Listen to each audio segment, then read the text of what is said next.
Welcome to another edition of the Willy Bragg Show. I am your host, Willy Bragg, and today we have a very special guest with us here, Scott Ritter, and we have a panel that's going to be joining in with going to be doing a discussion here. So we'll let the interview start underway, but we'll let Scott Ritter interview himself. So take it away, Scott. Interview or introduce? Yeah. I mean, that's what I meant to say. Sorry. Introduce yourself, Scott. I have some good questions for myself, but I'll leave the questioning to you guys. Well, thank you very much, Willie and Margot and Katie Ann for inviting me to this show. Look, I'm just a simple American. I served my country in the United States Marine Corps proudly, had the opportunity to get in on the ground floor of arms control, on-site inspections. I participated in the first, in the Intermediate Nuclear Forces Treaty that back in 1988, did that job for a couple of years in the Soviet Union, doing the job and making sure that the treaty was complied with. I had the opportunity to serve during the Gulf War, where I played a role in trying to interdict Iraqi Scud missiles from being launched into Israel in the Persian Gulf. And then the combination of my inspection history and my wartime history got me an invitation to serve in the United Nations as a weapons inspector, implementing the disarmament resolutions passed by the Security Council. So I did that job for 7 years. I resigned from that job, feeling that the United States was interfering with the work of the inspectors. And I've been a critic of U.S. policy ever since. Not a knee-jerk critic, but just one that feels that it's the duty and responsibility of an American citizen to hold those whom we elect to higher office accountable for what they do in our name. And unfortunately, there's been a lot to hold them account to, including U.S. policy today in Ukraine. Yes. Yes. My question is, I guess my first question is, do you see any hope right now for any negotiation in the near future? I guess that's probably the first thing to ask. No, unfortunately. Look, Russia was open in negotiations. Russia tried to negotiate before this war started. There was the Minsk Accords, which was a product of negotiation between Russia, Ukraine, France, and Germany. Russia thought that they were negotiating in good faith, seeking to implement this accord, which brought about a ceasefire in Donbass, the area of Ukraine where ethnic Russians were in conflict with the Ukrainian government after the 2014 coup d'etat or revolution, depending on whose side you are on. Russia was trying to negotiate in good faith to bring about a ceasefire resolution that would leave Donbass in Ukraine. But it turns out that nobody else was negotiating in good faith. We now know that the Ukrainian president, Petro Poroshenko, says it was a sham, that it was just put up there to disguise the true intent of Ukraine and NATO to build an army capable of resolving the Donbass issue by force. His words were backed by Angela Merkel, the German chancellor, Francois Hollande, the French president, both who negotiated the Minsk Accords and both now acknowledge that they were never serious about it. So, how can Russia negotiate with the West after that? How can Russia trust the West? They entered into an agreement and the West viewed it as a sham. But even then, after Russia tried to negotiate in December of 2021, Russia provided 2 draft treaties that would have brought an end to this conflict. All the West had to do is sit down, listen to what Russia had to say, begin the process of negotiating a new European security framework that addressed Russia's concerns. But the West ignored this. But even when Russia went to war, after they crossed in, it was a special military operation. And we now know the goals of this special military operation weren't to destroy Ukraine or eliminate the Zelensky government. It was to get the Zelensky government to the negotiating table, something the Ukrainian government didn't want to do.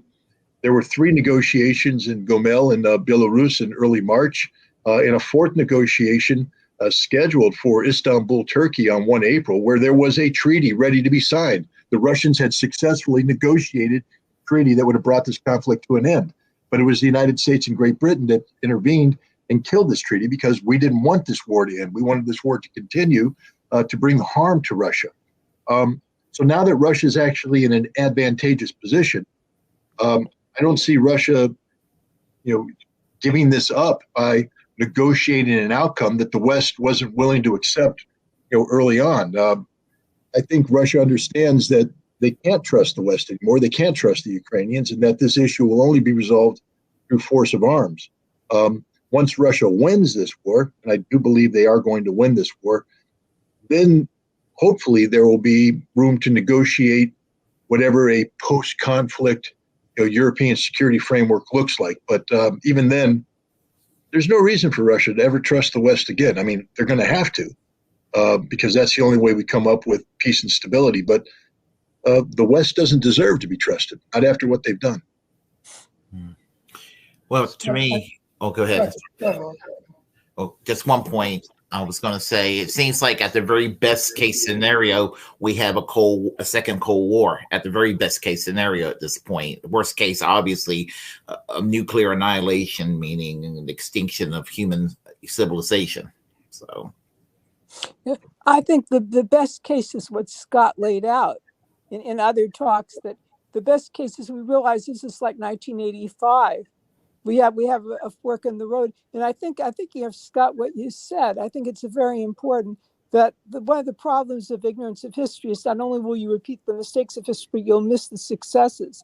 And I think that people have to know how grave a situation we were in the early 80s with the RIAN crisis. RIAN is a Russian acronym which perhaps you can pronounce better than I can, but it means rocket nuclear attack. That the Soviet Union was persuaded there was a real risk that the U.S. might launch a preemptive nuclear strike because of and that was the critical thing. I think Georgy Arbatov may have been a very influential advisor to the first secretaries of the Soviet Union, and he may have persuaded them that it was unlikely that the Reagan administration actually intended a first strike, but they were afraid that that might be an intention with them.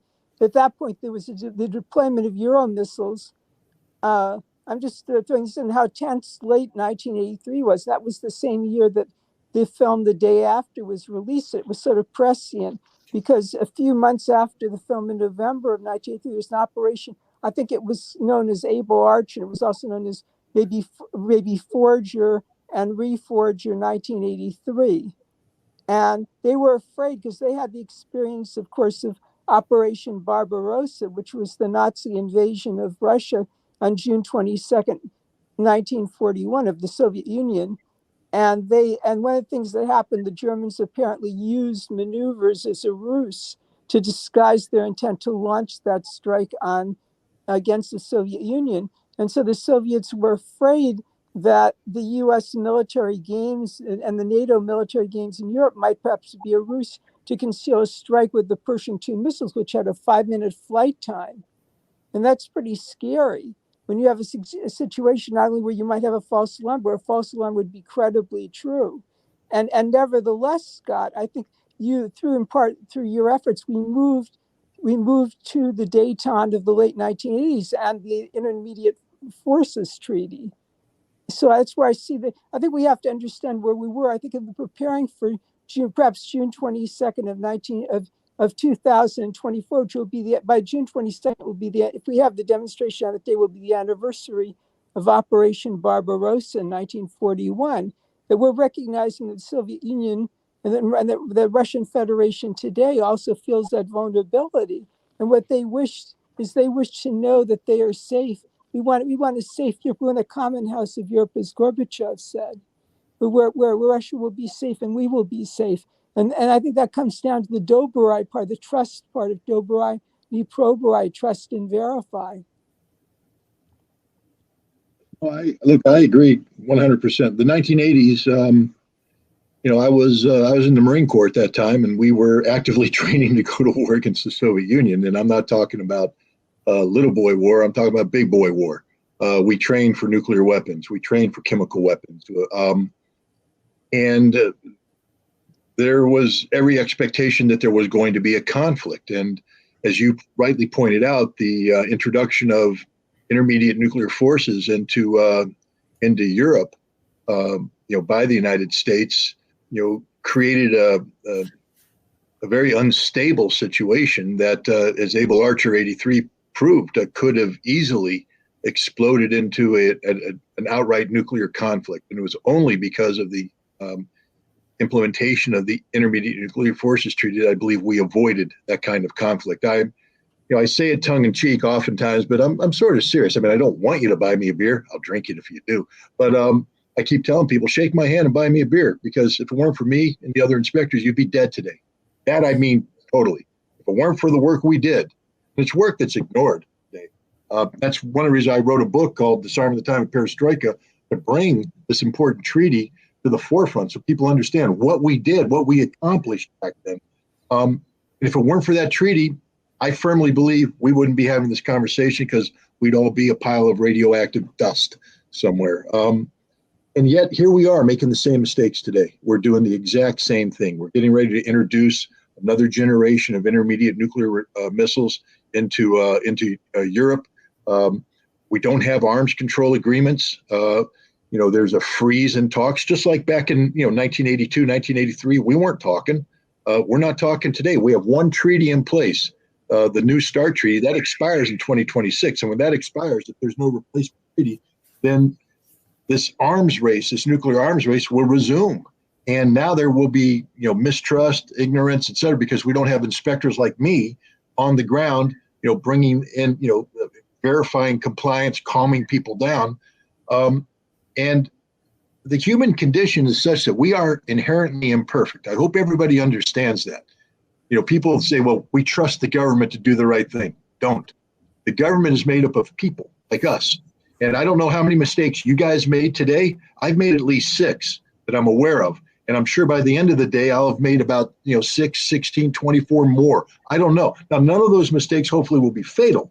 But my point is, humans are in charge of government. Mistakes will be made. Miscalculations will occur. And when you have 2 nuclear-armed powers who now are distrustful of each other, engaged in an arms race where one fears the other may attack first, a mistake will be fatal for everybody. We have to get arms control back on the agenda. That, to me, is the number one priority in the world today. Forget Ukraine. I don't mean that to be too callous. It's a horrible tragedy what's taking place there right now, but that's a distraction. I mean, let's just be frank. Ukraine will probably result, the war will probably result in the death of 500,000 Ukrainians. Do I cry for them? Every day, every day. But by focusing on Ukraine, we only exacerbate the tension between the United States and Russia that could lead to the death of billions of people. And on the scope and scale, I'm going to sort of say my job right now is to preserve billions, even if that means we have to sacrifice hundreds of thousands.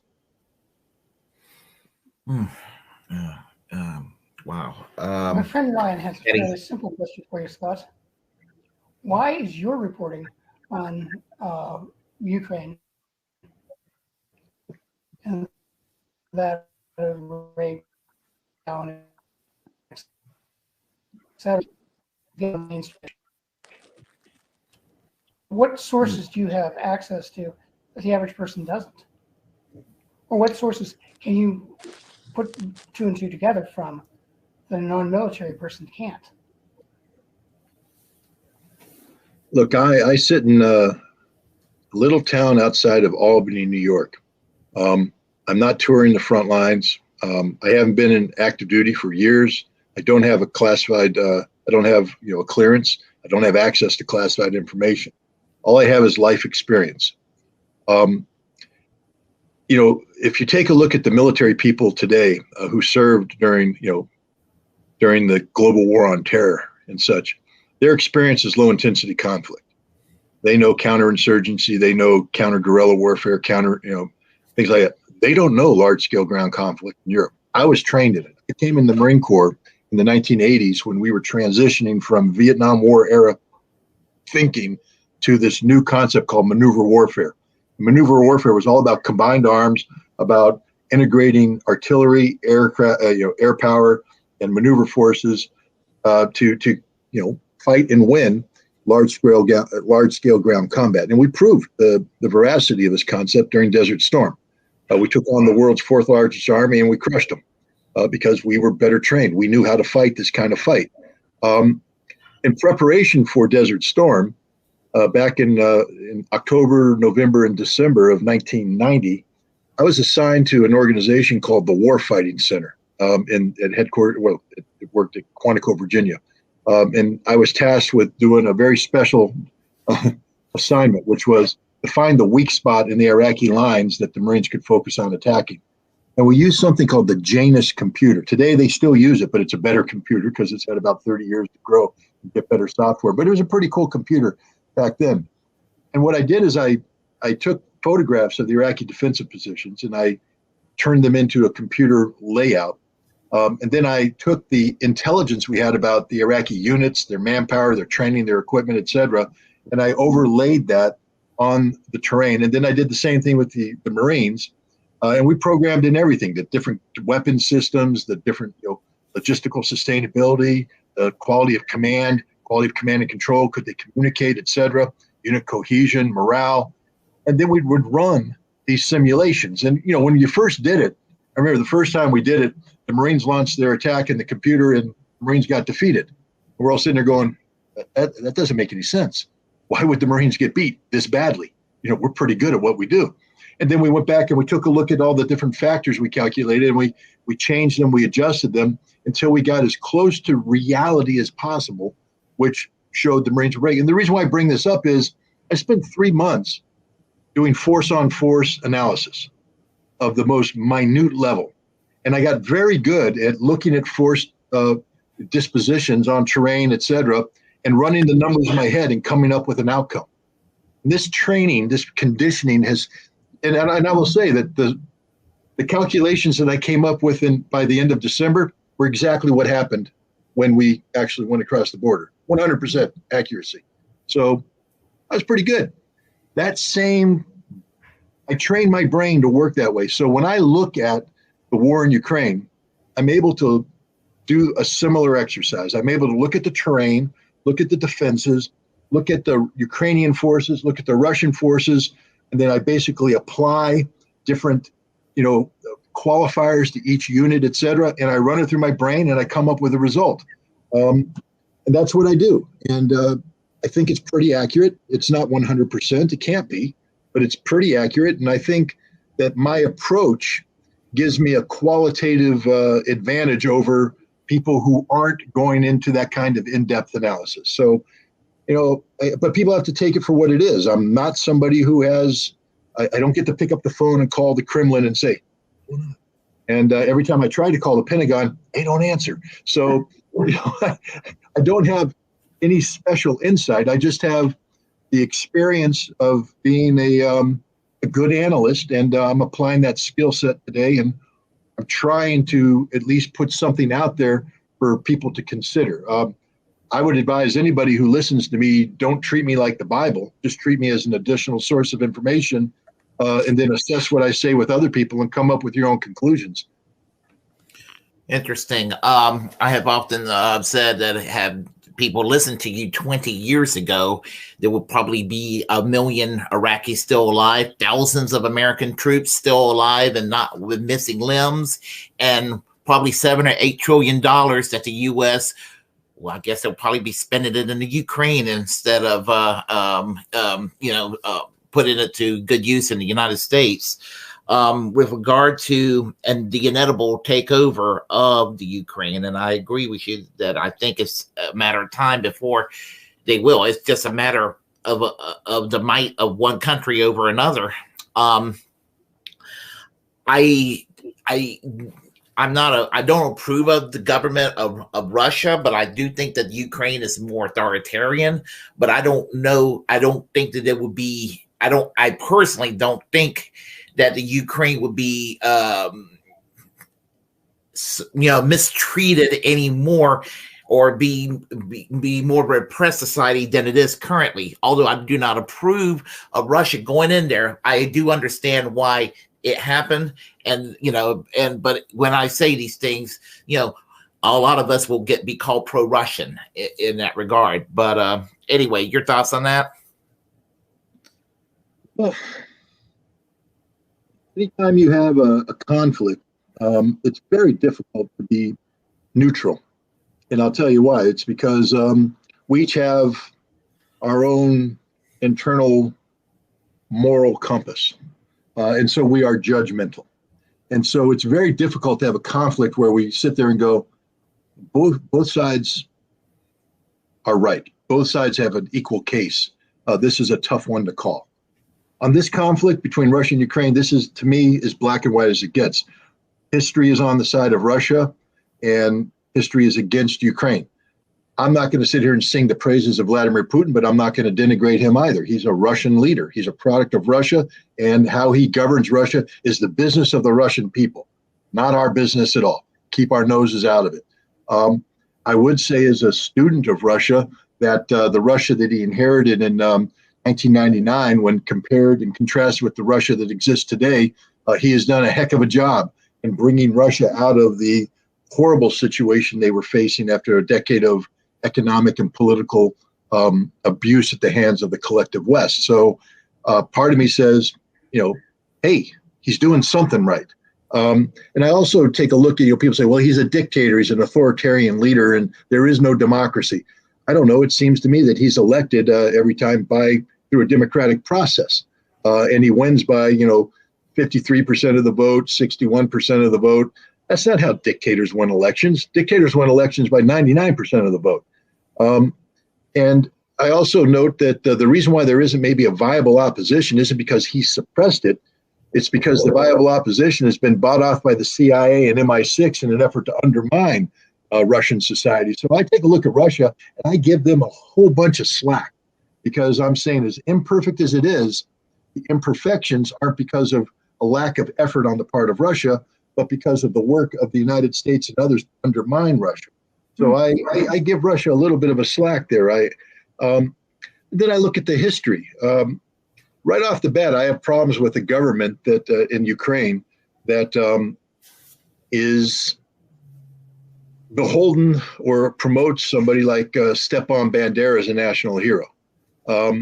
I don't know what your family backgrounds are, and it's none of my business, but I have family members who went across the beach in Normandy, were part of units that lost hundreds of men in combat against Nazi Germany. I'm one of these guys that believed that Nazi Germany was a bad thing, and that it was a good thing for us to defeat Nazi Germany, and that we should never, ever, ever allow the horrific ideology that was the core of Nazi Germany to resurrect itself. And yet that's happening in Ukraine today, where the Ukrainians have embraced this figure, Stepan Bandera, who fought side by side with the Nazis back in 1941. He's responsible for the deaths of 30 to 40,000 Jews in Babi Yar and elsewhere. His troops slaughtered 110,000 Polish civilians. They view the Russians as undermensch, subhumans, killed over 250,000 of Russian civilians. And yet he's now the national hero of Ukraine. I have a problem with this. I have a real problem with this. So when I look at this thing, I say Russia's on the right side of history, Ukraine's on the wrong side of history, and I have to ask myself why we're supporting the Ukrainians, especially as an American who has had relatives fight, and the relatives that I had that died in World War II died in the Pacific. So I can't say that Nazi Germany killed them, but I have relatives that fought against the Nazis, and hundreds of their colleagues are buried in a cemetery in Luxembourg City. And I've visited that cemetery. I've seen their graves, understand what it means, mourn the lives of Americans who gave everything in the cause of defeating the scourge of Nazi ideology. And it sickens me today that U.S. taxpayer money is going to Ukraine and in supporting, giving some sort of solace and support to basically the progeny of Adolf Hitler. So I'm one of these guys. I'm not apologetic about it at all. When people say, "Are you pro-Russian on this?" Yeah, I'm pro-Russian as it gets on this. Now, I try not to let that color my analysis. I try to be very objective about the analysis. But if anybody asks me where my heart is, let there be no doubt. My heart is with Russia, because Russia's on the right side of history, and Russians right now are fighting the same enemy that my uncle fought. Yeah. My brother and my Go ahead. favorite uncle. They both came back with Purple Hearts from the fight in Germany. Yeah. And we forgot it. I just was at the World War II memorial. And you just look at the scope and scale of that conflict, the gold stars that represent the lives lost. And then the other thing I reflect on is all those lives lost in World War II, both in the Pacific and in Europe. The combat deaths in the total war that we fought, Ukraine has suffered a similar amount of dead in 1 year. So when people talk about this war, understand that Ukraine has lost the same number of men in 1 year of fighting that we lost, the United States, in the whole war on both against Germany and Japan. And that should help people understand the scope and scale of the violence that's taking place. You know, we watch all the war movies. We all saw Saving Private Ryan and all these other movies. I don't know if you did, but I did. And they're very violent movies. And so we're like, oh my gosh, that was World War II, the level of violence. Wow. What's happening in Ukraine today is on that scale or greater, the level of violence. It exceeds that which was taking place during the darkest times of World War II in terms of artillery and armor and air power and explosive forces, et cetera. I don't think many Americans understand that. They seem to think that this is sort of a low-grade little war between, Russia and Ukrainians over there. It's not a big deal. This is a big-time war.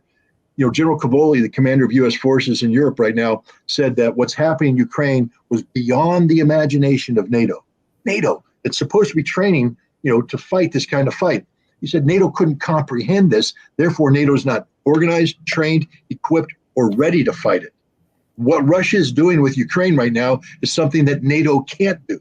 Frankly speaking, it's something that we, the United States, can't do. Our military is not ready for that kind of fight. We spent 20 years chasing insurgents in Afghanistan and Iraq. We aren't ready for what's going on in Ukraine right now, and people need to wake up to that fact. That is a horrible war that's being fought on a level of violence that's beyond imagination. With, we in Vietnam, it broke America's spirit to lose 220 guys a week. When we lost 220 guys a week, it broke our spirit. We couldn't handle that level of casualties. The Russians are losing easily 500 guys a week. The Russians. The Ukrainians are losing thousands. And just imagine what that does to those nations. Both those nations have populations smaller than the United States, and yet they're bringing bodies home, again, and on numbers that the average American can't understand. This is a horrible war. And for anybody that says we have to continue to provide weaponry to the Ukrainians, all you're doing is guaranteeing that more Ukrainians will die. You're not going to win this war. Russia's not going to lose this war. All Russia's going to end up doing is killing more Ukrainians because we've decided to extend this war. And it's just like I said, it breaks my heart. I'm not for Ukraine at all. I'm not for the Banderas. I'm not for the Zelensky government. But my heart goes out to the Ukrainian people. They don't deserve this, and yet it's happening to them right now. I agree. Yeah. Agree what you said about that. And what really kills me is the fact, like you said. I mean, technically there is more democracy in Russia than there is in the Ukraine. I mean, parties has been banned. 3 news networks been banned. The Russian Orthodox Church has been banned. My understanding is treatment of the LGBTQ community is treated worse in the Ukraine. It's pretty bad in Russia, but they're treated worse in the Ukraine, as is the case in Eastern Europe. And I mean, it's just, and then this Bandera thing that everybody said. I mean, I had people tell me I had made up the name Bandera. I was so angry when somebody told me that several months ago. I made up the name out of thin air. I was like, and the Polish government, I understand, were really annoyed with Ukraine celebrating Bandera recently. I'm understanding.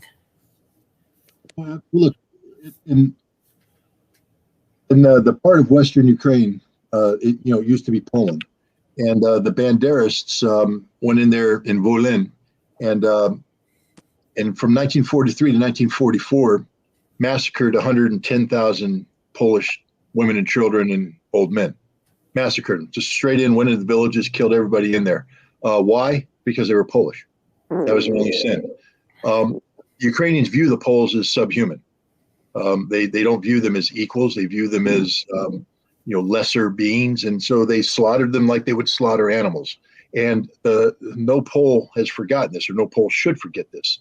And the Polish government, even though it's anti-Russian, they have trouble with the Ukrainian government elevating the figure of Stepan Bandera to hero status, which he is right now. He's the hero of Ukraine. They sing songs in his praise. They have statues raised in his honor. And the Polish government is a little irritated by that. Well, you know who else should be too? The Israelis. I mean, right now, the Israeli government, again, it says it's against the Russian invasion. But my goodness, if you're the Israeli government, you don't understand who Stepan Bandera was, and they know exactly who he was. They know what his troops is. They pulled the trigger at Babi Yar. These Western Ukrainians were involved in some of the worst abuses against the Jews during the Holocaust period. And yet here's Ukraine elevated. And people say, well, Zelensky's a Jew. Therefore, he couldn't possibly be, for Bandera. I don't want to get too, I got to be careful what I say because people misunderstand it. But, the biggest facilitators of Jewish deaths in the German concentration camps were capos. Those were the Jews that were working with the Germans to line the people up and get them moving and all this stuff. Zelensky doesn't do. He's been condemned by the chief rabbi in Ukraine. He's been condemned by many Jews as a man who is supporting the ideology that killed Jews, and this is just a straight up fact. If you think that once this is all said and done, that the Banderists are going to view Zelensky as a hero, think again. Right now, he is a useful tool to achieve their ultimate objectives of Ukrainian nationalism. But when this said is done, they'll go back to their original, the tiger doesn't change its stripes. The Banderists hate Jews. The Banderists kill Jews. And Zelensky will be killed, and every Jew will be driven out of Ukraine. And if you don't understand that, then you don't understand Ukrainian history. And let me also add this kill list that the country has. People around the world who questions the intervention in Ukraine. To sit there and act like that kill list is no big deal. I'm on the kill list. Yeah, I'm sorry to hear about that. It is what it is. I'm not. Bring it on, guys. If you want to kill me for telling the truth, here I am. I'm not going to run away from that. I own it. I'm telling the truth. What bothers me isn't that the Ukrainian government, which I condemn as one of the most vile governments in modern history, wants to kill me. I take that as a badge of honor. When the bad guys want to kill me, I'm doing something right. My problem is that they're funded by my taxpayer dollars. My problem is that U.S. Congress continually votes money, goes to fund the organizations that build this kill list and put Americans on this kill list, put other NATO allies on this kill list, put children on this kill list. Do you understand that there's several hundred children, minor children, who are on this list, whose faces and addresses are listed by these people as being worthy of being assassinated and murdered? These are the scum of the earth, and they're funded by the U.S. taxpayer through Congress, who promulgates laws that provide money and support to the Ukrainians. We're not, Joe Biden came out the other day and said, I'm proud to say that we're paying the pensions of all Ukrainian pensioners. And I'm like, well, I have nothing against an elderly person who needs their pension. It's not our job to pay for it, but that's not what you're doing, Joe. If you think the money you're giving to the most corrupt government in Europe today is going to the pensioners, I have a bridge in Brooklyn I'd like to sell you, because you're wrong. This money is going to the pockets of corrupt officials, and it's being used to fund, these malign activities, such as the Mir Towards Hit list, this list that I'm on and others on, where they have actually killed journalists for the crime of speaking truth to the Ukrainian disease. There's another list, this Center for Countering Disinformation has a list. They just reposted it. I'm number one. Again, a badge of honor, guys. If you think you're shaming me, you're not. I think this is awesome that the Ukrainian government views me as the number one threat to their narrative. And that means I'm doing something right. So please, I want to be number one over and over and over again on this list. But they call me an information terrorist. They call me a war criminal. And here's the problem. There are people out there, I live in the United States. There are people out there where political violence is second nature. We live in a society where people can do really stupid things with guns. and they've attacked people simply because they disagree with them. And in the United States, we have a significant population of Western Ukrainian banderists. Just 60 miles south of me, in the town of Ellenville, New York, there's a park called Heroes Park, and it's run by the Banderist organization. And they have a park where they have his statue and the statue of 4 other Nazis up there. Every summer they come in and they have torchlight parades. Yes, I said that right. Torchlight parades where the children wear the brown uniforms of the Banderas, which is a Nazi uniform, and they parade around and they promote his ideology, his hate-filled ideology. And these people live in this country. They have infiltrated into the higher ranks of government. Victoria Nuland is somebody associated with this Banderist ideology. We know in Canada, Chrystia Freeland, the deputy prime minister, is a Banderist. And so, when you come out there and you say Scott Ritter's an information terrorist, he's a war criminal who deserves the death penalty, and my U.S. government is funding this, it doesn't take a crazy person long to go, if the U.S. government's funding it, that means they want him dead. So why don't I do it? That's the world we live in. So I can sit here and make fun of it all at once. And again, I'm a Marine. You guys want to bring it on, bring it on. But my family's here. I have wife, I have kids, I have neighbors. They don't deserve any of this. I mean, I'm not saying I deserve it, but I'm not running away from it. You want to attack me for telling the truth? Attack me. But my wife has to live with this every day, whether or not when we go out in the morning, I have to do a walk around the car to make sure that nobody's planted explosives. I start the car before she gets in case it goes boom, so they only get me, not her. Is that really the life we should be living in the United States in this day and age? Well, it is the life we live. Absolutely. I agree. One thing that scares me is you talk about the Banderas that live near you. The lunatic who went into the Tops Market in Buffalo and shot up the place was wearing a Azov Brigade Slavic swastika. So did the guy who shot up the 2 mosques down in Christchurch. This is going to boomerang on us.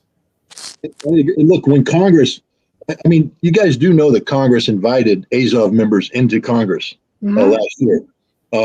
Hardcore Nazis. They didn't even bother to do a basic background check on the people they invited in.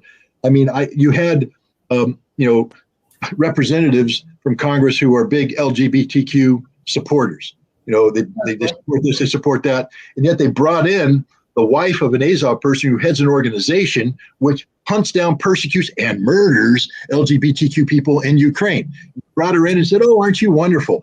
He brought in Azov fighters who murdered Jews, murdered Russians, murdered people. These are murderers, rapists, thugs. They brought them in, treated them as heroes. And then the sickest part is they allowed them to hold an auction in the People's House, in the Congress, of the memorabilia, the very symbols you just described. They're auctioning off the patches, raising money for their cause. And the U.S. Congress is saying, hey, Nancy Pelosi, says Slava Ukraina, as if she's saying, so she doesn't understand that is the cry of the Banderas. That is their war cry that they would shout out as they burned women and children to death. But she's saying it now as if it's somewhat a badge of honor. They hold up a flag, a Ukrainian flag, that's signed by Nazi fighters on the front line, and she's holding up in Congress, disgracing every American service member and the families of these service members who fought against Nazi ideology in World War II. This disgusts me. But what you're saying, Kadian, is 100% correct. By mainstreaming this, by giving it the official stamp of approval, there's going to be more guys who are going to wear that T-shirt, put that tattoo on their arm, and go off and murder people, because why not? That's what we're supposed to do, right? We believe, America's saying that's the ideology we believe in. America is saying that we believe in neo-Nazi ideology. We're mainstreaming it. We give it succor, we give it financing, and then we're shocked when people act on it, go into a supermarket or go into a religious facility and slaughter people and somehow believe that they're justified in their actions. They're not. They're not. But, what is our government thinking when they do this thing? I don't know. I get angry. I apologize. I seriously didn't grow up with a flag handed by Zelensky to Pelosi, and it had runes on it, and it had names. And I don't think it had swastikas, but it had other Nazi. It was signed by guys who sing songs to Stepan Bandera's honor. They signed by guys who put the Nazi salute up. If I took all their shirts off of all the men who signed that, you would see swastikas, you would see the tattoos, and we know this. This isn't guesswork. This isn't speculation. We know this, but that's okay. Nancy Pelosi, I'll just go off on a little tangent here. The reason why this is happening is because of Russophobia. You see, we're infected in the United States with Russophobia, this irrational fear of everything Russian. And therefore, what happens is we can rationalize this. We can rationalize the Nazis and the Azov battalion and all these people because we say, yeah, but the Russians. You see, they're making that they're making that comparison. Yeah, that's bad, but the Russians are worse. But nobody knows the Russians. Pardon? Oh, I'm sorry. I always thought that since the 2016 election, there were people out there. I mean, obviously didn't vote for Trump, but I never thought that Trump was connected with Vladimir Putin. But there's a lot of people that said he's in bed with Putin, and he ended that treaty. The treaty. He ended what I consider was one of the best things that Reagan did was to negotiate. He ended my treaty. He ended my treaty. Your treaty. That's right. Yeah. And he ended it, and Trump ended it to prove that he was not pro-Russian. Yeah. It's just ridiculous, and it's again, it's the Russophobia, and it's the opposition with conspiracy theories about him being in bed with the Russians, which I never believed that. And I hate the thought that we're going to have nuclear war because Hillary Clinton is mad that she didn't win the 2016 election. Look, you're 100%. And here's the thing about 2016. Look, I used to be an intelligence officer. I know that's not shouldn't shock everybody. I know how the game's played. Okay, I know what we do to gather information. I'm not naive. So if you think for a second, I'm going to sit here and tell you that Russia wasn't interested in the 2016 election. They were very interested in the 2016 election. Just like we're interested in elections. We carry out political intelligence everywhere. But there's a difference between intelligence collection, which everybody does. Russia did it, does it, and will continue to do it because we are a nation of interest to Russia. If you don't think the Russian embassy is full of people whose job it is to go out there and collect information about the United States, write up reports so that their political officials can be better briefed on what's in the mind of American leaders, then again, I'm sorry. But there's a difference between that and active manipulation. Russia did not, and again, I'm somebody who voted in that election. I'm sure everybody else did too. Do you really feel that the Russians influenced your vote? Isn't that the most disrespectful thing you ever heard?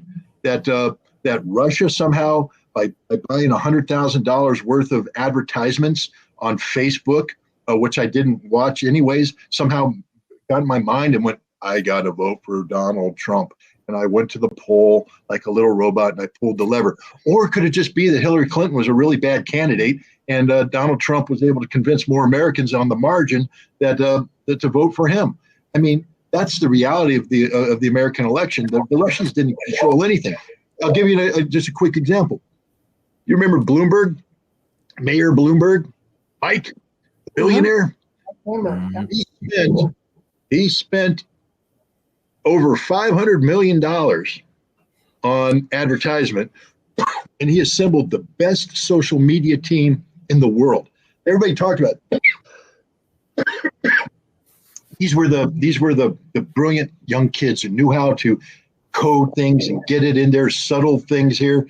Spent almost $500 million, and he got what, 3 electoral vote or three delegates.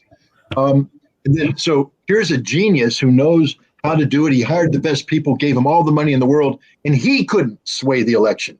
And now we have a bunch of unemployed Russian housewives in St. Petersburg coming in to make peanuts to type in fake profiles and send poorly worded advertisements out there. And suddenly that made Americans vote. The fact that people buy into this nonsense just perturbs me to no end. The American voter is far more sophisticated than people give him or her credit for. I'm not saying that they're perfect. I'm saying that The average person who votes knows what they believe in, right or wrong. I don't care. I'm not here to tell people what to believe in, but it's a lifetime of experience, accumulated experience that tells them, I feel strongly about this issue. I feel less strongly about this. I'll support a candidate who says this. That's ingrained in every American voter. When they go to the poll, they know why they're voting. And the idea that Russia, long distance, can come in there and change that, change a life experience of each individual. And the thing is, each individual is programmed differently. It's not like when you say everybody in Del Mar, New York votes the same. They don't. My next door neighbor votes differently than I do, and they have a different belief system. That doesn't make them bad. It doesn't make them good. It makes them different. My other neighbor does the same thing. We are all different. And the idea that the Russians could come in with a shoestring budget and convince us all to suddenly dump a lifetime of history and life experience to vote the way they wanted us to vote. It's the most insulting thing I've ever been exposed to. You can disagree with who I vote for. That's your right. You can vote for somebody else. You can disagree why I believe what I do. That's okay. That's part of this debate, discussion, and dialogue we have as a nation of citizens who are empowered to believe what they want to believe. But don't tell me that I don't hold my beliefs sincerely. Don't tell me that the reasons why I believe what I believe are so shallow that I'm easily manipulated by outside forces. That's insulting. I would never tell anybody that they voted the wrong way. You vote the way you vote. There's their way. Yeah.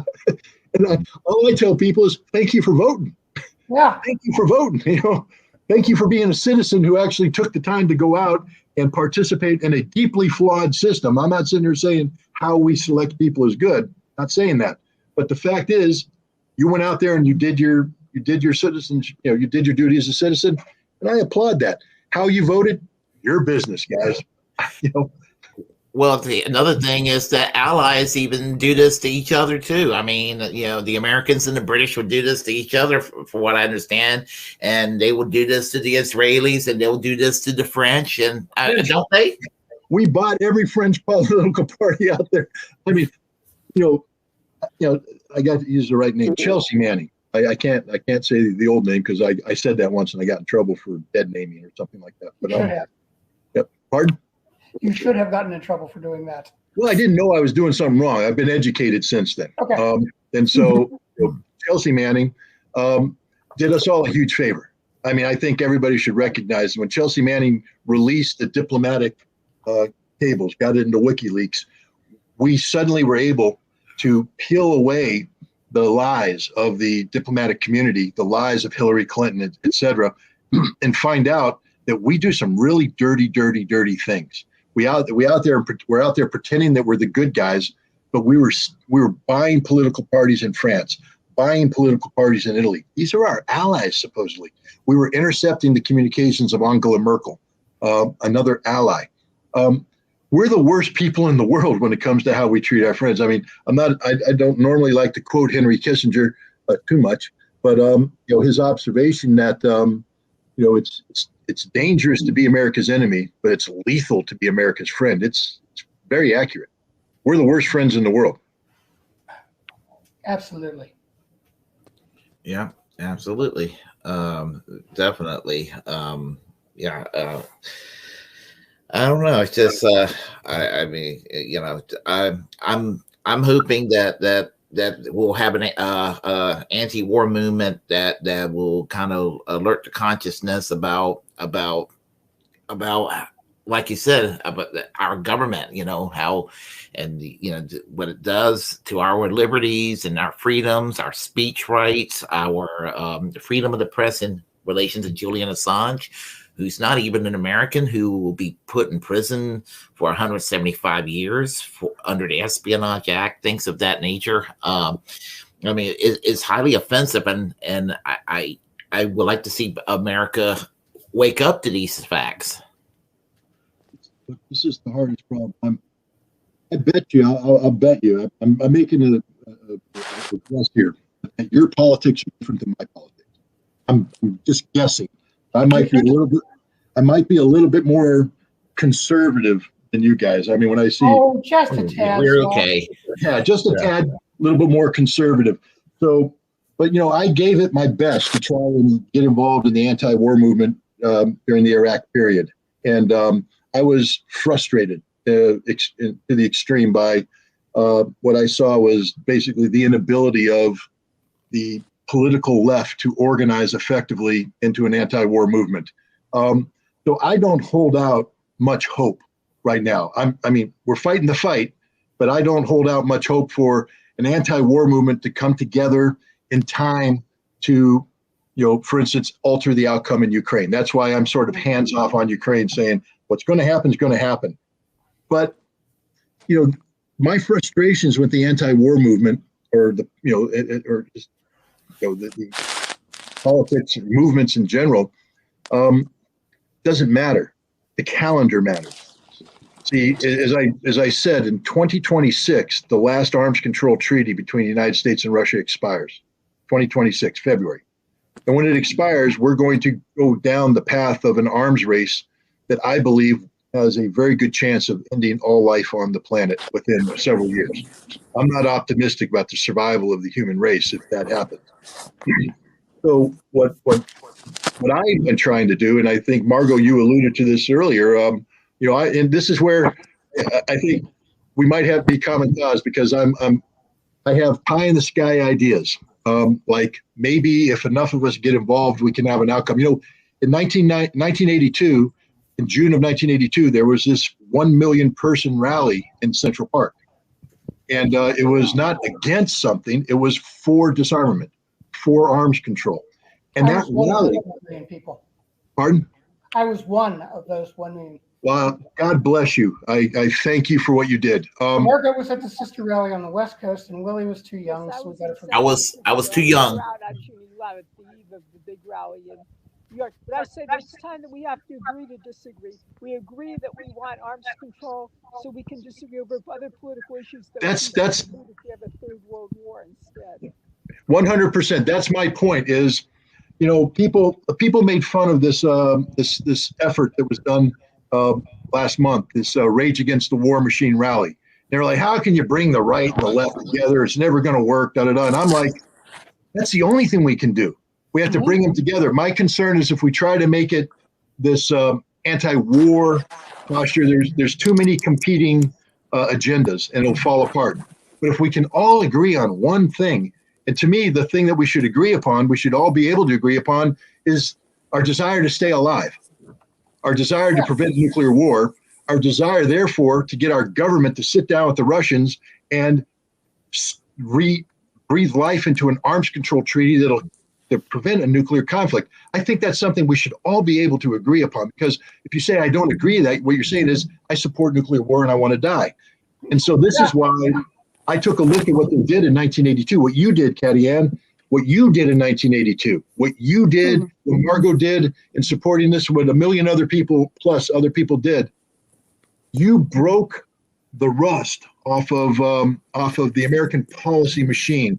Nothing was happening till that demonstration. That demonstration made it okay for American politicians to consider arms control with Russia, and it led to the INF Treaty, and that INF Treaty saved the world. So I think, wouldn't it be pretty cool if on, say, June 22nd of 2024, we tried to do that again, to get 1 million people in Central Park and around the country and around the world to come up, not in opposition, but to say we are all in solidarity with the need for arms control. And that this is a signal to everybody running for office in the United States in 2024 that you have to support a pro-arms control agenda to save the world. And once we save the world, once we get that treaty, we can all go off and do whatever we want to do politically. We can get back into our fighting and this, that, and other thing. But, the good news is the fact that we're able to fight and have these squabbles means we're alive. And we're alive because we haven't nuked each other. And that's a good thing. So that's what I'm working for. I know some people are like, well, that's a little too optimistic. We have no choice. We have no choice. We don't have a choice. We have to do it. The pie in the sky or get the DOA. We've got to do it. And we've got to do it, yeah. We got 3 people on this podcast are really ready to jump in and probably doesn't. Hey, we need Yes, Scott. 999,996 more to go.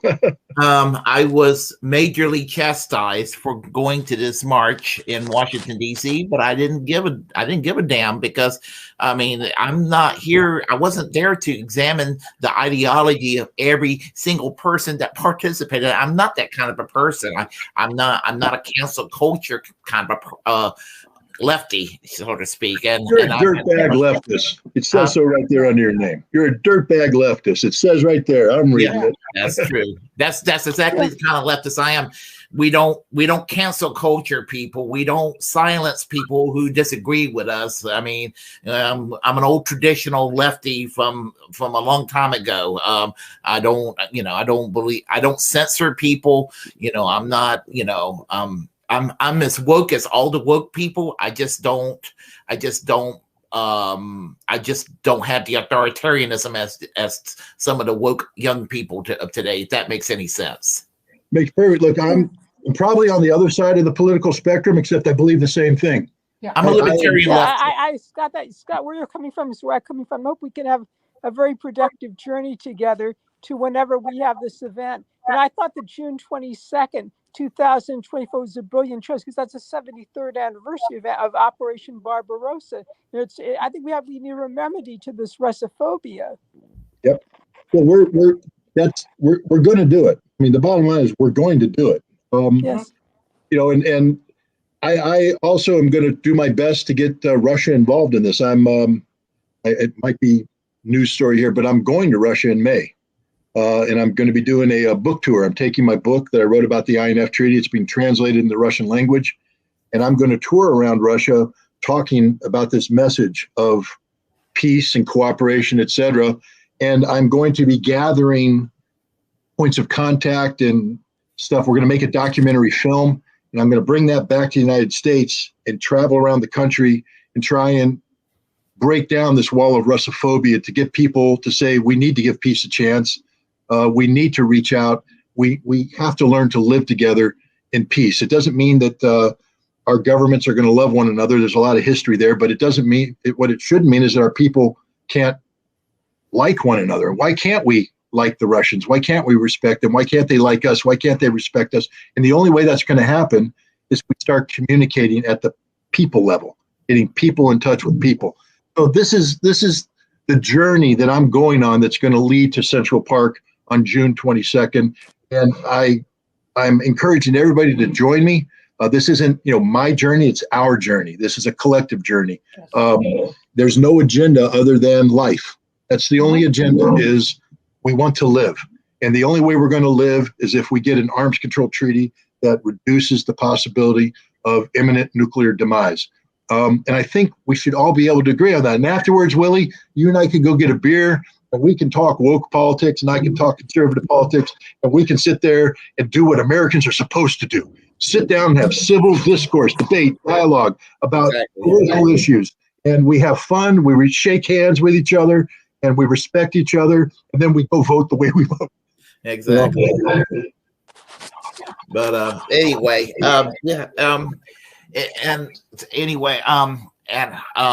say anything else? We're approaching the hour, so we can keep the conversation going. I could keep it going, but if you have something to do, unfortunately, I got to get on with my daily routine. Okay. I got a calendar full of stuff here, and if I don't do it, people like you are going to be disappointed in me and backing out of an agreement, and then my wife's going to be even more disappointed with me if I don't get the chores done. So when I sign off here, I do need to talk to you really quick because I have to do a favor for somebody. Somebody wants to interview you, and I need to give you their information. Sure. Yep. Okay. All right. So let me go ahead. Catty Ann, Margot, have anything to say or? Yeah, I just want to say, Scott, my journey is with you. Thank you. Okay.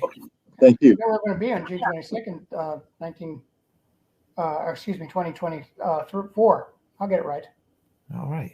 We'll be there together. We'll be there together, exactly. And, there were socialists that cooperated with Reagan Republicans. And they're alive today. Their lives or their grandchildren are, or their children are. And that's what we have to be thinking about. You know, we're all getting long in the tooth right now, but you know, this is a world that you know, we've lived in, but we need to make sure that we leave a world that, you know, children can live in and grandchildren can live in and future generations can live in. And that's our number one job right now at this day and age. That's, to me, there's no important job than that. Yeah, I totally agree. So, and I normally read the chat lines, but today I'm not going to because we're kind of pressed for time and all of that. So, so my apologies to everybody on the chat line. And so I will make a quick conclusion to thank Scott Ritter for showing up. Thank you, Margot Schulter. Thank you, Catty Ann McClouskey. And I, you know, as I said, I hope that we chat again, Scott. I hope we do. Absolutely. So. Thanks for having me, and thanks for the people who are watching for tuning in. And as Catty Ann said, we all know we're going to be on June 22nd, 2024. Absolutely. So let me go ahead and I'll get you that information very quickly in a moment. Okay. All right.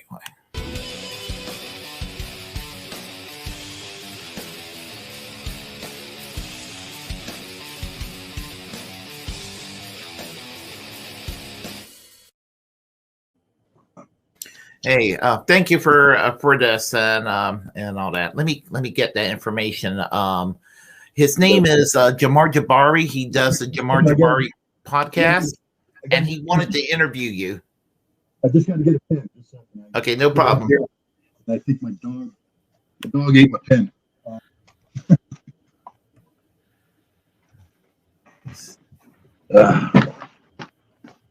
right, I'll use this. Go ahead. Okay, let me find it real quick. I'm scroll back up here, and let's see. All right. Hold on a second. Let's see. All right. Let's see. All right. I mean, the easiest thing to do might just be to send him my email and tell him to contact me directly. Yeah. Okay. I'll just do that. I'll send him the email and do that. That's what I'll do. Okay. And all he has to do in the subject line is say, "Willie sent me." I'll know what it means. Okay. That'll probably be the easiest thing to do. His name is Jamar Jabari. He does his podcast, and he's been wanting to interview you. So I just wanted to let you know. Yep, we'll make it happen.